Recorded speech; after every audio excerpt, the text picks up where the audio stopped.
We are spoiled, my friends. We get this every week.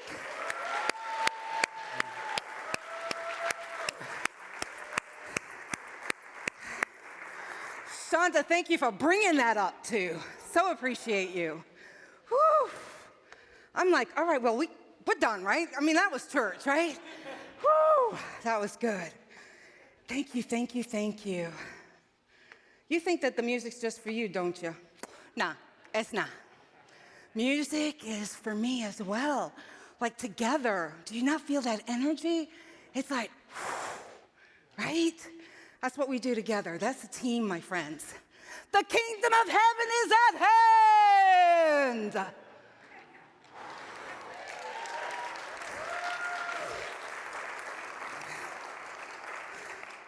Now, when the doomsday theorists say that, yeah, it's got not a good connotation. It's like the end of the world is nigh. The end of the world is nigh. And that's usually perceived as a bad thing. That's bad news because, well, right on the tail of that is what? Armageddon, right? Armageddon, if you've been taught like I've been taught in Christology, is the last war between good and evil. And then what comes right after that is Judgment Day. You know, when God looks in the book, you, all right, maybe heaven. You, burning in hell for all eternity. Whew. So that's the traditional understanding that I got when the cry goes up that the kingdom of heaven is at hand. But today we're going to look at it from new lens. The lens that says the kingdom of heaven is already here, my friends. It is the divine within us. That's the kingdom of heaven. Now, as truth seekers, we think we know the truth and are working with it. We think we believe that God is the only presence and power in our lives. Amen? But there's more. But we turn around in fear that our bank account will not hold out. We turn around in resistance to the person who seems to be a threat to our position. We turn around in apprehension over the dark road that looms before us. These words were written by Eric Butterworth, 1968, my friends. 1968 in his book, Discover the Power Within You. That's 53 years ago. And those words still hold true for many of us, do they not? We are still being driven in our behaviors, in our thinking, through the world lens of fear. So my first question to you today is, what is the lens through which you live your life? What is the lens through which you live your life? Because Butterworth is making a point. What do we really believe? Do we recognize that the world is spiritual and supported by spiritual laws? Because the truth is, all is spiritual. Yes, the drive over here, spiritual. Yes, sitting in these pews, spiritual. Yes, connecting with someone, spiritual. Yes, going shopping, spiritual. And our purpose is to realize this and then to use the spiritual laws that we know. You know, when I was growing up, my grandmother is like, you know, one of those women that just have all these pearls of wisdom. She used to tell me this 15th century British idiom all the time. And it was, you cannot run with the hares and hunt with the hounds. Let me try that again. You cannot run with the hares and hunt with the hounds. Okay. Think about it. The hounds hunted the rabbits. One was prey and one was predator. One's purpose is the antithesis of the other. Now, there's several meanings to you cannot run with the hares and hunt with the hounds. One of them is to act duplicitously or hypocritically. What does that mean? I'll give you an example.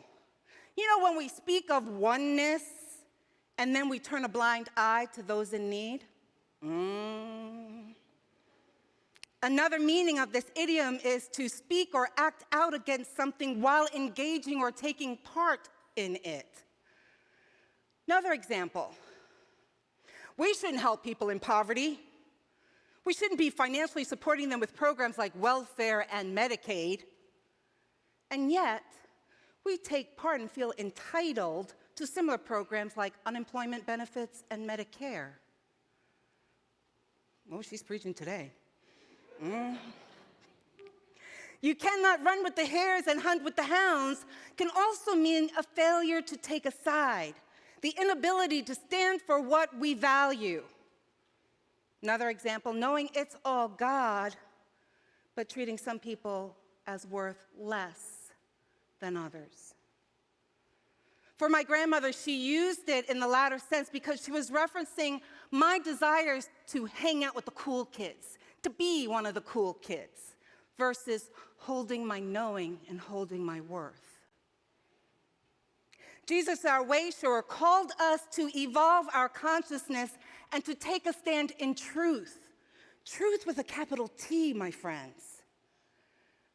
In Matthew 5, verse 20, it is written that Jesus said this, "For I tell you, unless your righteousness exceeds that of the scribes and Pharisees, you will never enter the kingdom of heaven." Righteousness is defined as the quality of being morally right. Morally right. Now, this doesn't mean we stand in moral judgment of ourselves and others. It is the quality of being honest, of having strong moral integrity and authenticity. Keep in mind from the previous talks when I talked about the scribes, they were the lawmakers, they were the businessmen. And the Pharisees, well, they were the corrupt priests who were in charge of the rituals at the temple. Now, I got to tell you, my friends, Jesus was bodacious in calling out erroneous beliefs. He reminded people that they cannot follow the rules of man and expect to get into the kingdom of heaven. Jesus called out hypocrisy. He was clear that putting money and the laws of the land above love and caring of God, ourselves, and our neighbors was not the frequency of the kingdom of heaven. Jesus was challenging those who were duplicitous, who were filled with greed and hatred. He told them they were not the expression of God in skin. Now, as a community, we have just completed looking at our spiritual gifts and have started to put them into action, put them into practice. And my question to you comes up here. It's like, what lens are you viewing your life through as you're doing these volunteer actions? Is it the lens that says everything is transactional? Does your thinking tell you that if you're giving of your gifts, talents, and treasures, then you should be getting something back in return? Does your thinking say that if you give of your time, then you expect to receive something free in return? Does your thinking say that you are in service, then you no longer have to give treasure? Does your thinking say, well, you know what, I marched in the civil rights in the 60s, I'd be done now? And what about love? What about love? Does your thinking say you'll only share love if there's a guarantee that that love will be returned? If you answered yes to any of these questions, then you may be forfeiting the kingdom of heaven. The kingdom of heaven is the expression of the divine. It is being gut-wrenchingly honest with who we are in all aspects of the self. We are called to do our own moral inventory, including looking at our character deficits, our strengths, our weaknesses, and an overarching look at the damage we've caused to others due to our stinking thinking, cultural programming, and trauma that we've experienced. We cannot continue to live our lives in lack, blame, and fear while still touting that we are enlightened. That's not how we get into the kingdom of heaven, my friends. You know I love John A. Sanford, and he teaches the following. For in the ethic of the kingdom of God, falseness cannot be accepted. Only genuine personality, no matter how sinful or dubious his life may be, they can enter into the kingdom. The kingdom of heaven requires a depth morality which penetrates through the outer shell of man to his heart. And that's for the book that I just adore it. It's The Kingdom Within. Notice, this isn't about being pious versus being a sinner. This isn't about looking good on the outside while we're seething in shadows on the inside. This is about being conscious and honest with who we are on a spiritual and physical level. In the story of Jesus' crucifixion, he was being crucified between two men, known as the penitent thief and the unrepentant thief. And this story is often used in traditional preaching to invite you to bear your crosses so that you can get into the kingdom of heaven. But I don't see it in that light. I see the crucifixion story as reminding us that the kingdom of heaven is available to anyone, any one of us who is ethically conscious of who we are. Anyone awakened in consciousness is able to enter the kingdom of heaven. The kingdom of heaven was available to the one who knew he had missed the mark, right? That's an error. He missed the mark, owned up to it, accepted the consequences of his behavior. And the penitent thief simply said, I love you. Can I be with you in the kingdom of heaven?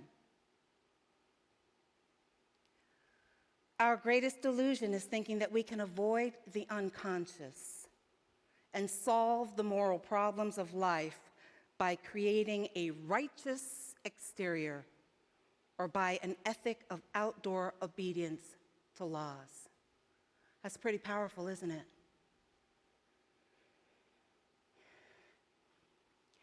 In New Thought, we often have this formula. It's an unconscious formula. Denials and affirmations plus positive thinking equals enlightenment. My friends, enlightenment only comes from the deconstruction of the self. Did you hear me? Enlightenment can only come from the deconstruction of the self. The willingness to say, I am this thing I label as bad, wrong, pious, good. Because this is all God. And I am no longer fearing the judgments of myself or others. Now, next Sunday, our own Reverend Cindy B. Wright, stand for a second, please, lovely.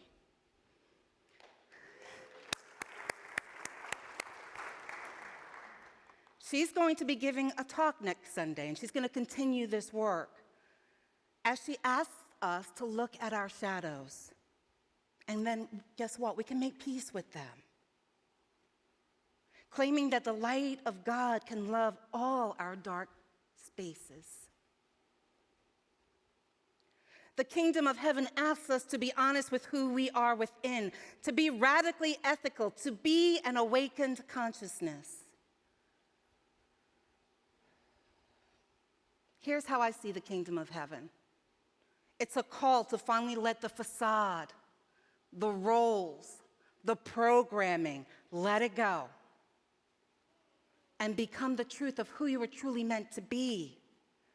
Divine human, expressing in the frequency of love in all you do, in all you say. The acceptance of us as spiritual beings, the expression of God in skin, is how we live from the kingdom within out. What if we viewed life through the lens that all is source? Then that would mean when we are sharing our gifts, talents, and treasures, it's simply how we live our purpose in the world.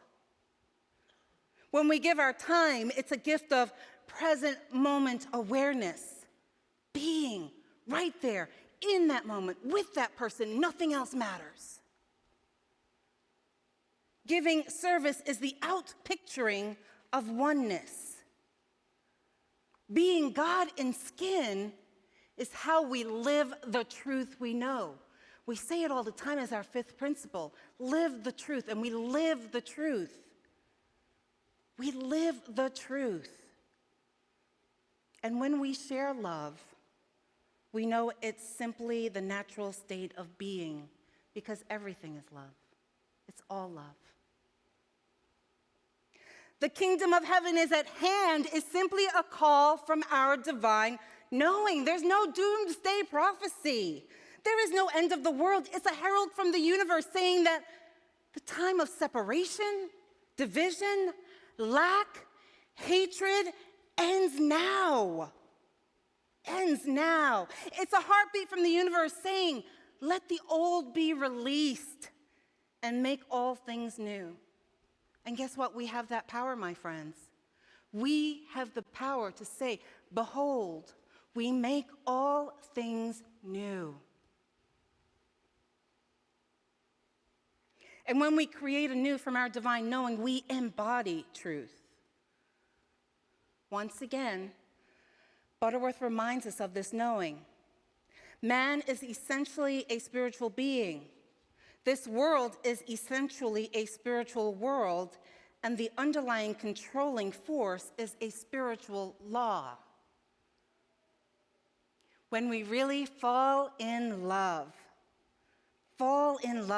with this spiritual essence or establish our spiritual unity with it, when we recognize that this is a good world and that all people are innately good people, then we will see with a single eye.